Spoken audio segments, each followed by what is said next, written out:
one thing which helped me to secure 67 marks in ISCA, then that is my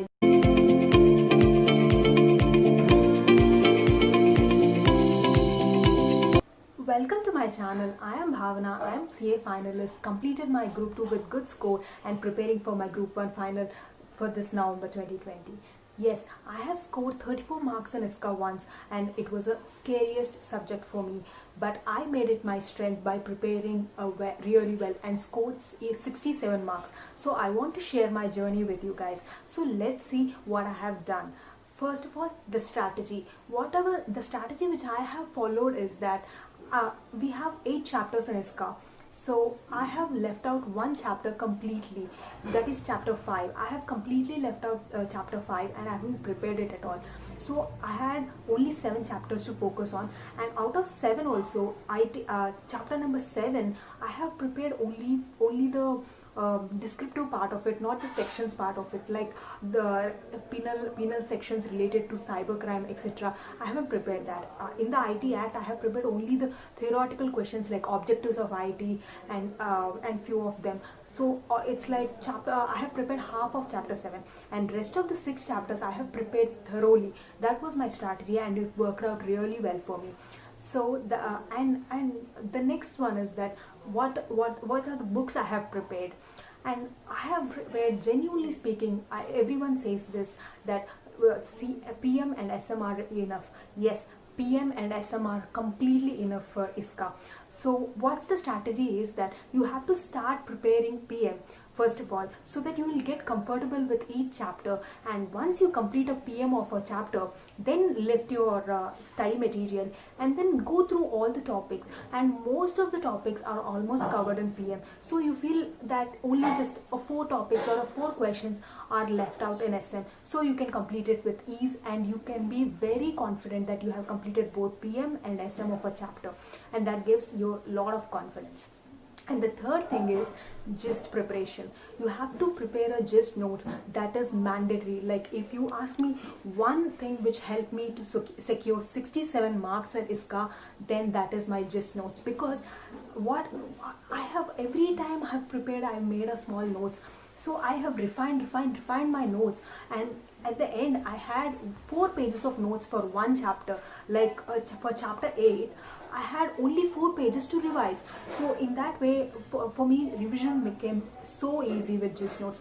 And I am sharing my gist notes which I have prepared, converted into PDF, in the description box below, so you can download it and also use it for yourself, or it will give you a direction how to prepare your gist notes.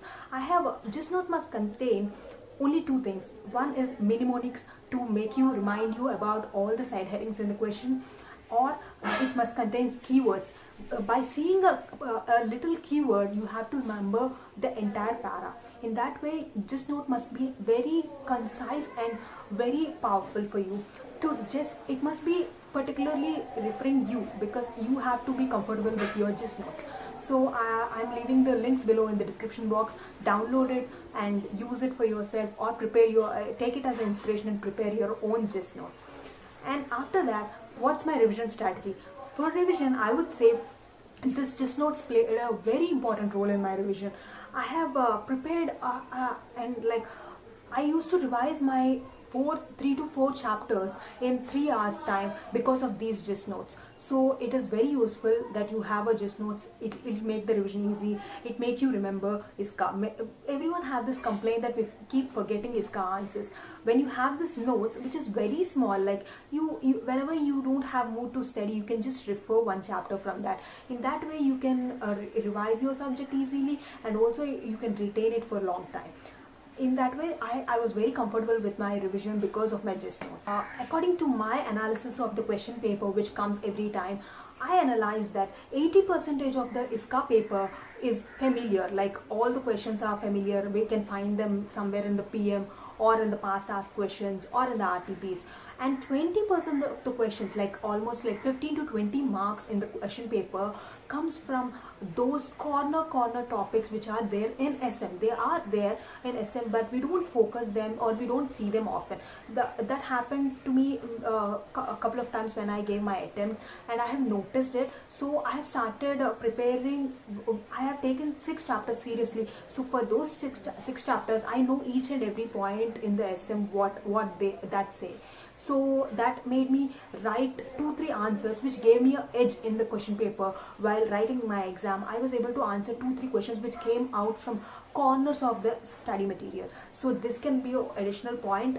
I don't ask you to prepare for all the chapters, but whenever you feel a chapter is your strength, like 3 chapters are my strength, 4 chapters are my strength, then this has to add you a value. You might ask me that when we leave, now you have MCQs.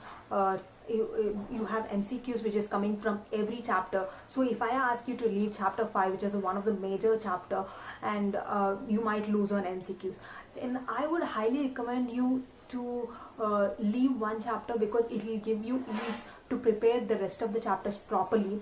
But if you insist, then if you might risk losing 1-2 marks or maximum 3 to 4 marks by not preparing chapter, because the MCQs, maximum MCQs that can come from a chapter is 5 marks. So you can risk 5 marks and prepare the rest of the 95 marks properly.